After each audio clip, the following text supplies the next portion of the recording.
Hello, welcome back to our channel. This week we're going to talk about another concept within borderline personality disorder because it's something that affects a lot of us and there's not necessarily like too much awareness of it.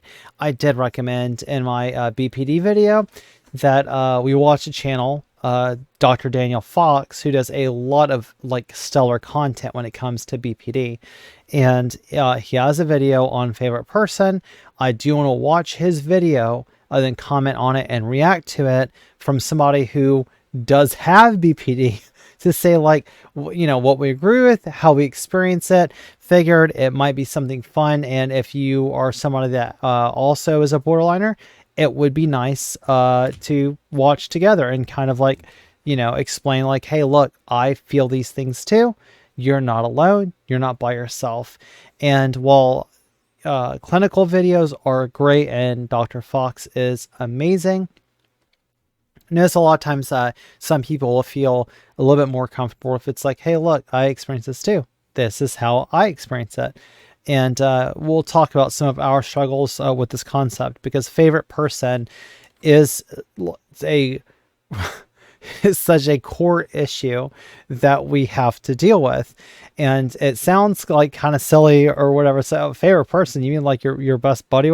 No, it's not your best buddy, but we'll get to that in just a second.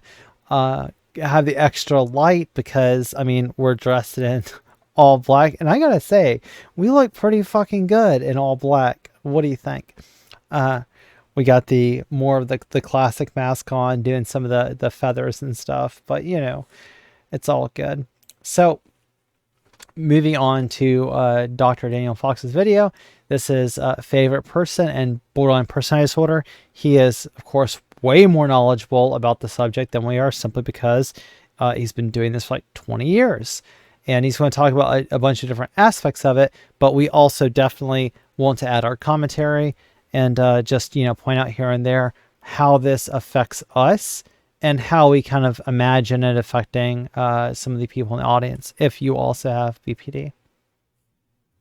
Hi, today we're going to talk about a concept very familiar to a lot of individuals diagnosed with borderline personality disorder, and that is favorite person. We're also going to talk about the 4 relationship types associated with favorite person. So let's get started.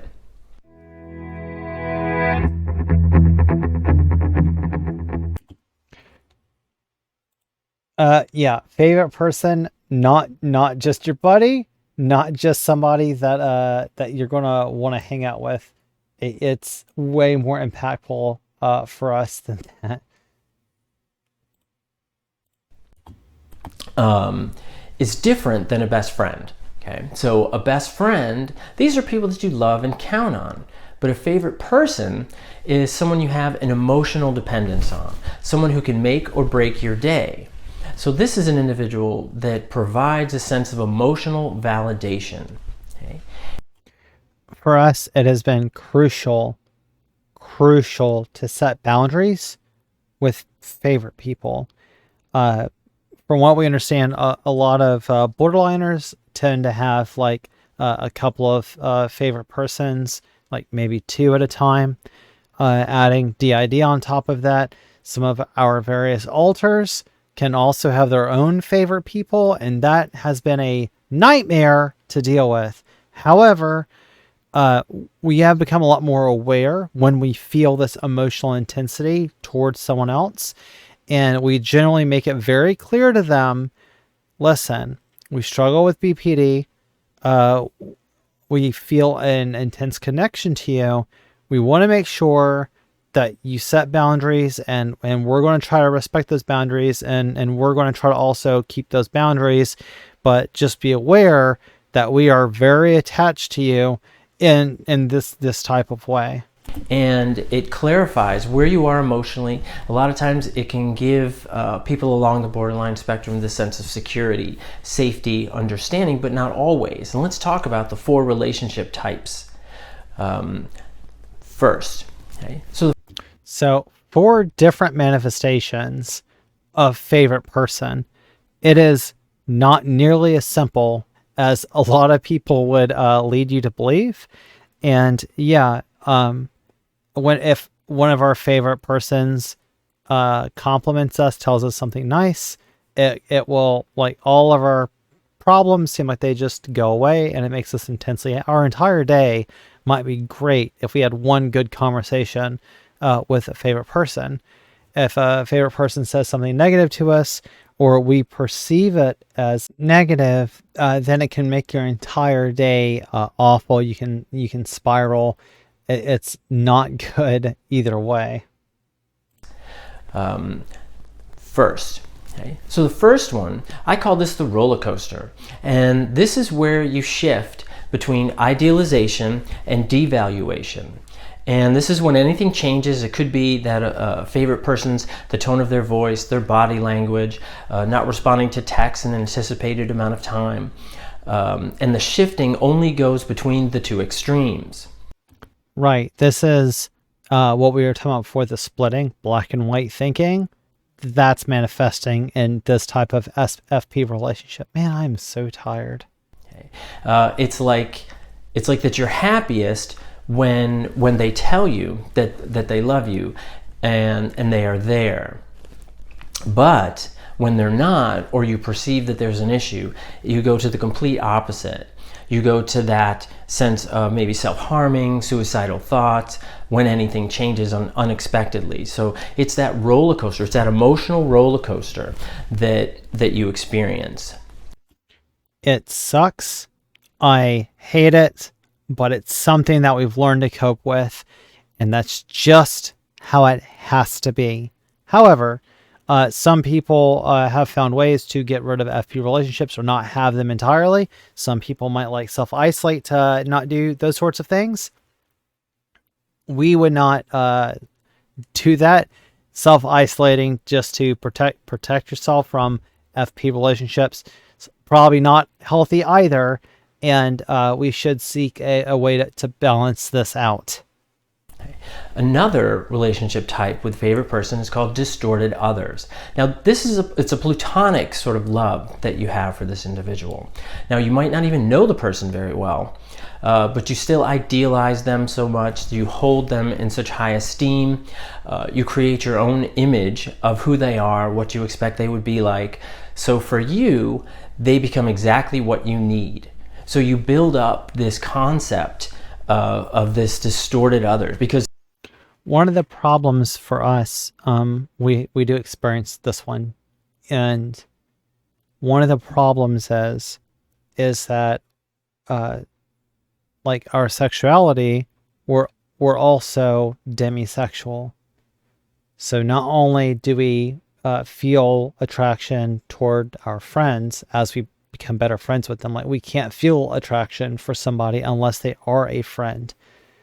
If there is this type of FP relationship being established to us, we're also poly. So we have to really struggle to maintain those boundaries, especially if you look at some of the other traits. When we talk about like impulsive actions and that type of thing, it's not unusual for us to struggle with really desiring our FP. A lot of times it's very difficult for them to live up to that. So you end up with a lot of internal conflict, a lot of sort of unfulfilled expectations and things of that nature. And that's called the distorted other. Now the other relationship type is called testing and confirming. And a lot of folks along the borderline spectrum do this quite often, testing and confirming, but with some of the other borderliners that I've known, they've talked about this one specifically. And I would imagine this is very difficult to deal with as far as like if you know the borderliner, and it would probably manifest a lot of problems within your relationships. With the favorite person, it's even more intense. There's a lot more anxiety associated with it. There can also be some severe depression and other issues. Let me explain what it is. So in testing and confirming, it's needing someone so bad that it's physically painful when they leave. Okay? It's apologizing for every little thing because you don't want to give them a reason to leave you. Okay, it's picking fights to make sure that they'll stay, so you're always testing, well, how far can I push? So you may create arguments, you may be overly sensitive, and you're saying, well, if I do this and they stay, then they really love me. And that, of course, can put you on a really negative cycle to eventually push someone so much that they do actually leave, put them to the point where they are leaving. And that's why these treatment techniques we're going to talk about in a moment are so important and so valuable for you. So for us, we haven't done that type of behavior since we were like very young, like maybe 19 or 20. We were engaging in that type of behavior of like trying to like test them to see like if they actually meant it when they said that they cared about us. But when he hit the nail on the head, he said that some people, it can make you like physically hurt. There were times where I would have an argument with a partner and they would leave to go to work and I would go and throw up because I was so upset that we had an argument or a disagreement about something.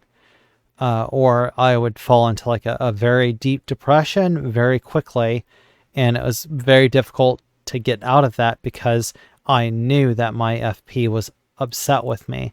I didn't have a name for it. I didn't know that they were an FP, but they were a person that we were getting so much validation that we entirely were relying on them. Once again, we've gotten a lot healthier since then. We've learned healthy boundaries since then.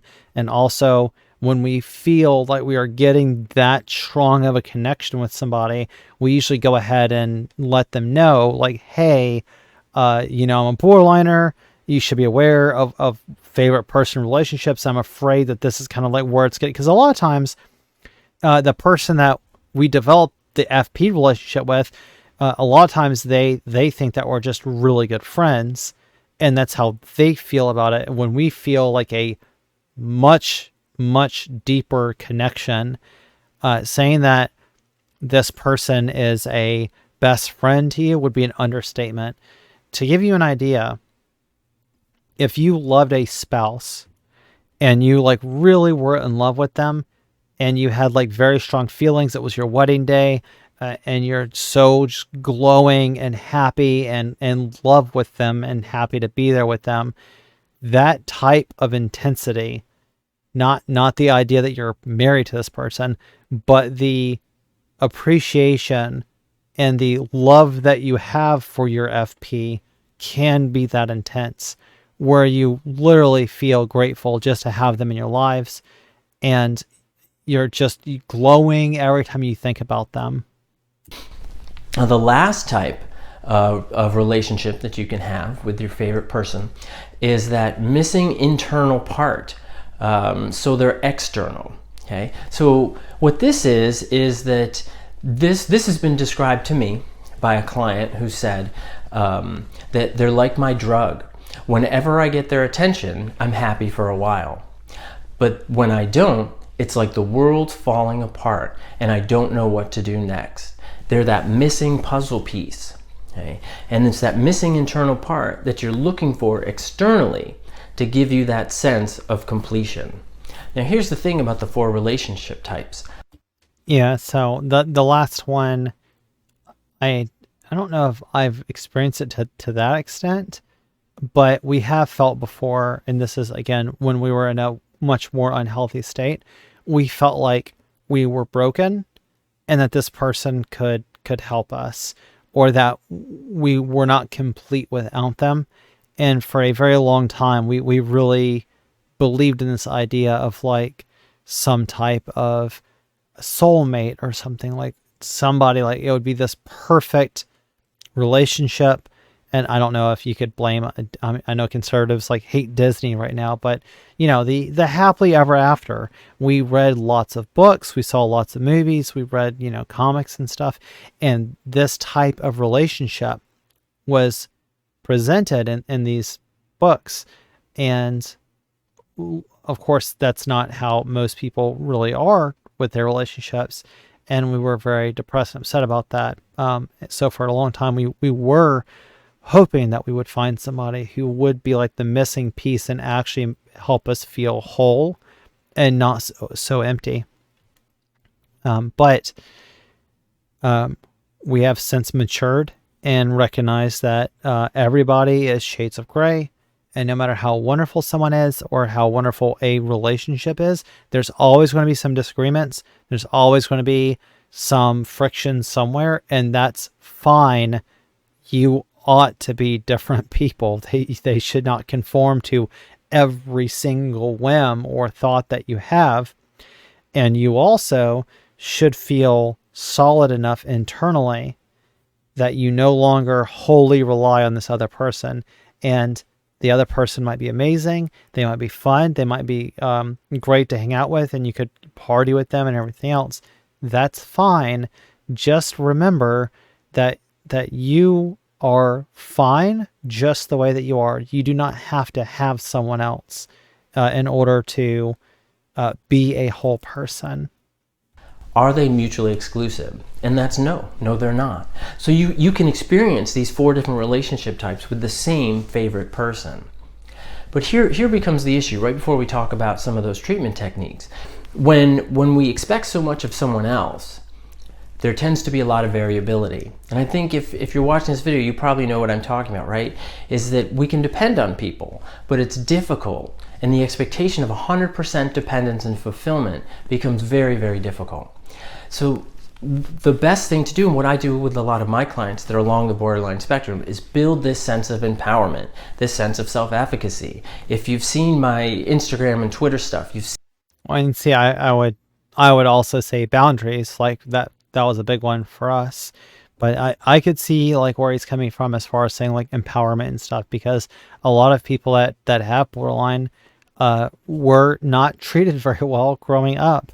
And so a lot of us constantly are looking for someone that will treat us in a way that we want to be treated, and kind of have these idealized relationships.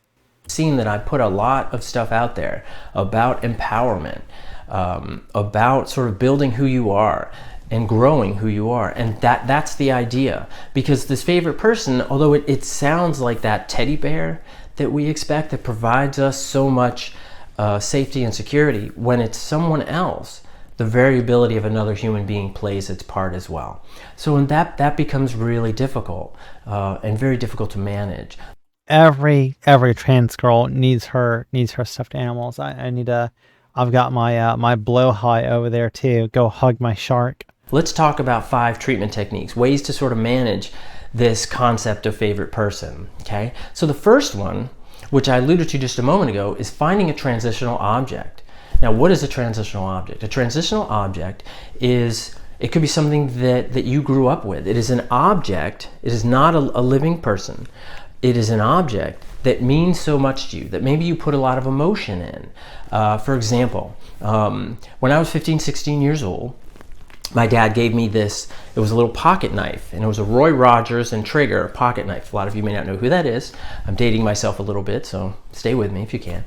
He was a television cowboy, right? A little bit like the Lone Ranger, but not as popular. Okay, but and this knife, and when he gave it to me, it meant the world to me, because he got it from his dad, my grandfather, when he came to the United States. And that just meant the world to me. That's a transitional object. That's something that I have high value for, that means a lot to me.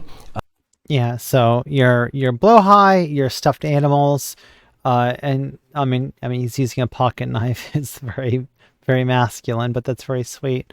One of the things that our dad gave us shortly before he died was a watch, and we've kept that watch ever since. And we do not wear it because we don't want to destroy it or anything to happen to it. And it is an object that helps us feel comfort.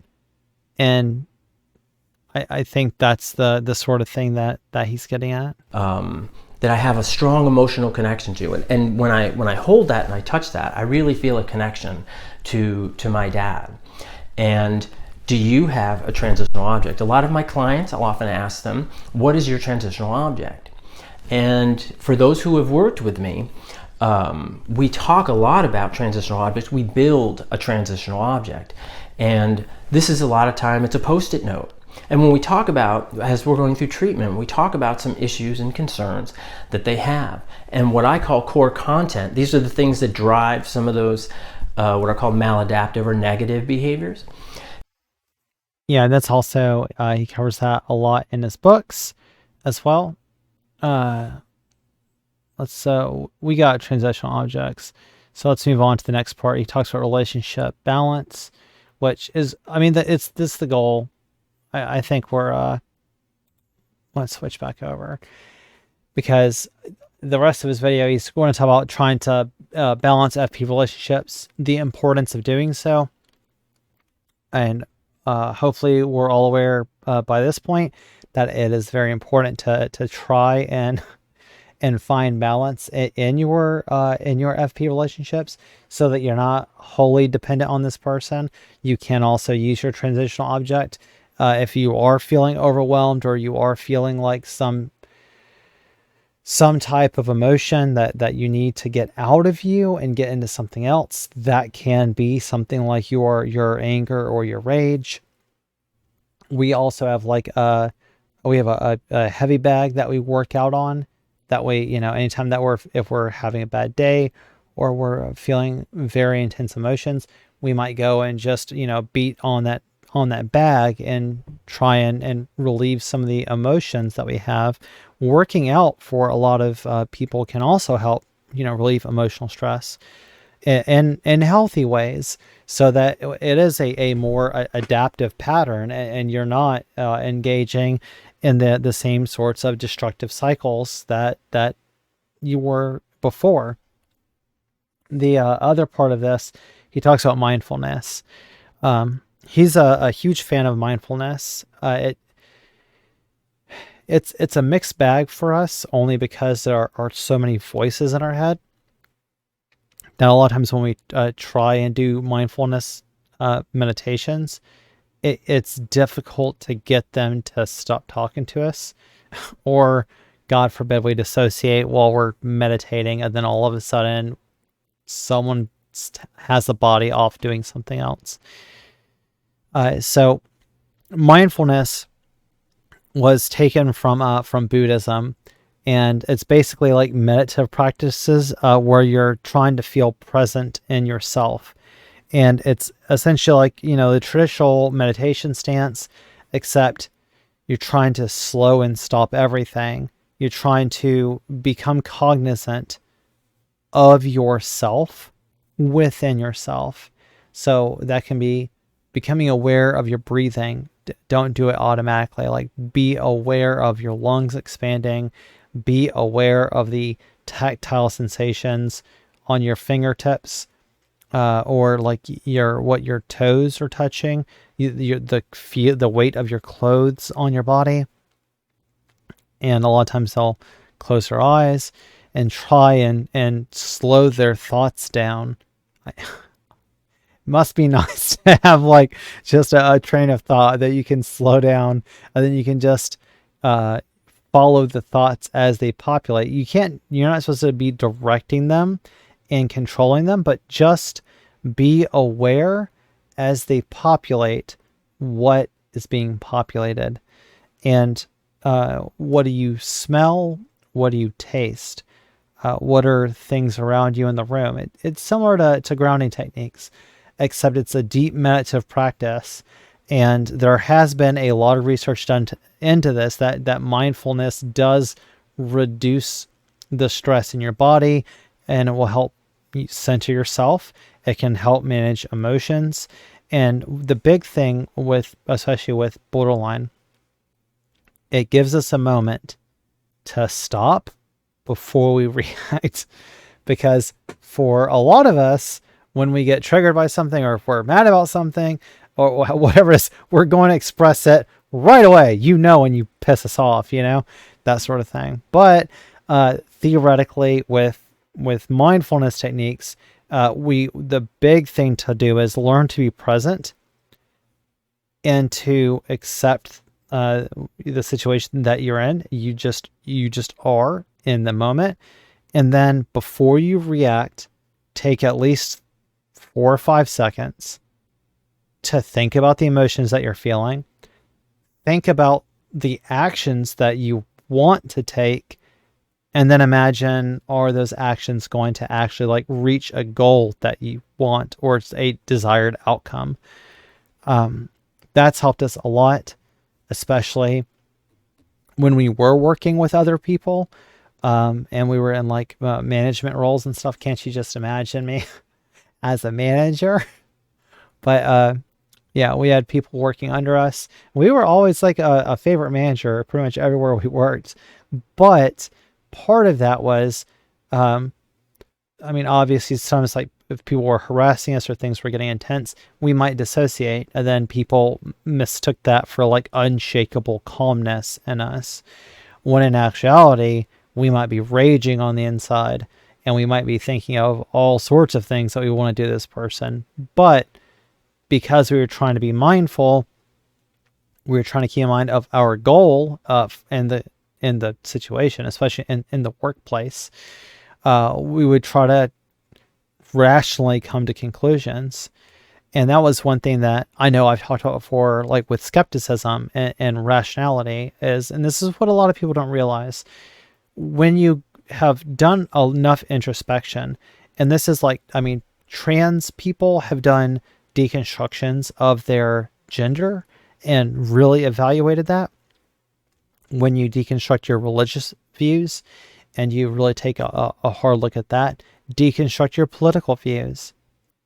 All of these things require a lot of introspection, a lot of evaluating. Why do you believe this? Why do you feel this way?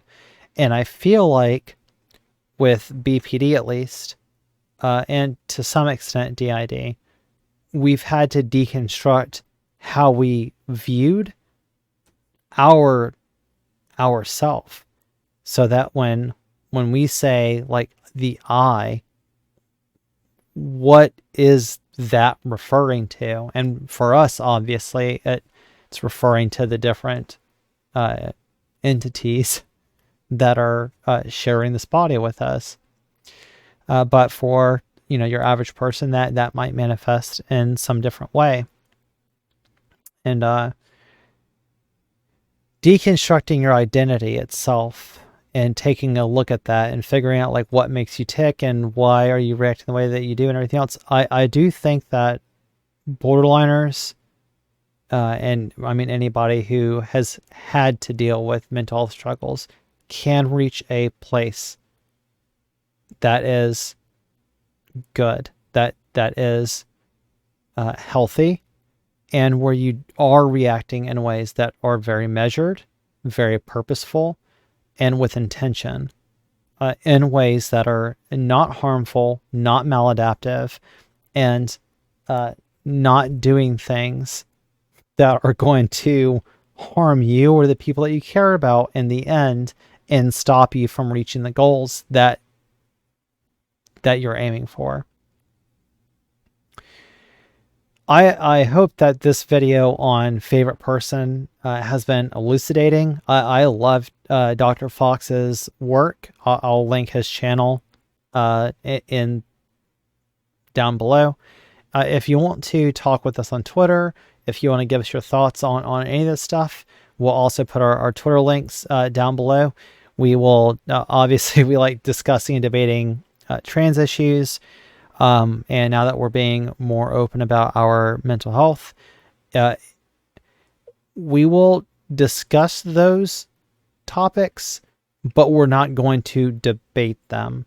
So if you think like DID isn't real, if you think that BPD isn't real for some reason, or dissociation isn't real, just save it, because we don't, there's so much overwhelming empirical data on this that like somebody is just going to, in order to deny it, they would have to be purposefully obtuse with nothing but the goal of harming people who already struggle with mental health conditions.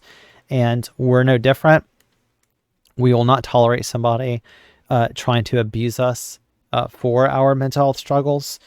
And part of putting ourselves out there is we recognize that we are kind of like a minority within a minority within a minority, right? You talk about like being a woman, being a trans woman, having DID, and then having BPD as well. It's been fun, I tell you that. But we have done a lot of deconstruction. We have had therapies that have helped us react a lot better to this. And coincidentally, the way that our DID is kind of structured, it ends up toning down some of our BPD manifestations. So a lot of times we exhibit our BPD in a little bit more mild than a lot of people do. But as I said before, if you go back and watch some of my videos, I'm sure you can find glimpses of how angry we can get. But I hope you enjoyed the video. I hope it's informative, and we will see you in the next video. Bye.